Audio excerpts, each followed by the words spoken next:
नाज़रीन, works and service खाते जे सूबाई वज़ीर सैयद ज़िया बादशाह चयो आहे त पीपी चेयरमैन जी हिदायतुनि ते हैदराबाद शहर में तरक़ियाती कम करण लाइ पैकेज तैयार कयो पियो वञे।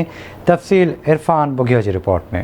कासिमाबाद में नए तामीर थियल रोड तोड़े हलंदड़ स्कीमुनि जे जाइज़े दौरान मीडिया सां ॻाल्हाईंदे सूबाई वज़ीर ज़िया अब्बास चयो त हैदराबाद जी वधंदड़ आबादीअ खे नज़र में रखंदे शहर लाइ तरक़ियाती स्कीमूं तैयार कयूं पियूं वञनि, जिन ते जल्द अमल दरामद शुरू थी वेंदो। बिलावल भुट्टो साहब जी असांखे हिदायत आहे जेका नेक्स्ट एडीपी जेका असीं ठाहींदासीं उन में 2-4 डिपार्टमेंट गॾु वेही करे हिकिड़ो असीं मास्टर प्लान ॾियूं हैदराबाद जे लाइ। जेके ई कॉलोनीज़ या पॉपुलेशन वधी आहे उन खे मद्देनज़र रखंदे अॻिते कम से कम असीं 25-50 साल जी प्लानिंग करियूं, जीअं हिते सॼे हैदराबाद जो पैकेज ॾियूं।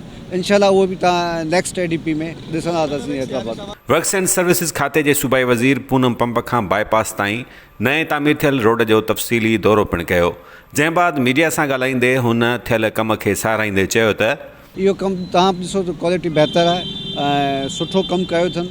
ऐं चाहींदुसि त इहा क्वालिटी ते किथे बि कंप्रोमाइज़ न थिए ऐं ख़ासि करे हिननि खे जिते हाणे हीउ कमु स्टार्ट थिए त किथे पब्लिक खे का दुश्वारी न अचे। हिननि खे हिकिड़ा जेको आहे सो टाइमिंग जो सेट करिणो पवंदो।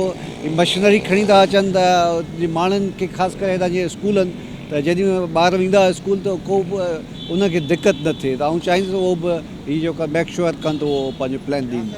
दौरे दौरान वर्क्स एंड सर्विसिस खाते तोड़े ज़िले इंतज़ामिया जा अमलदार पिणु सूबाई वज़ीर सां गॾु मौजूदु हुआ।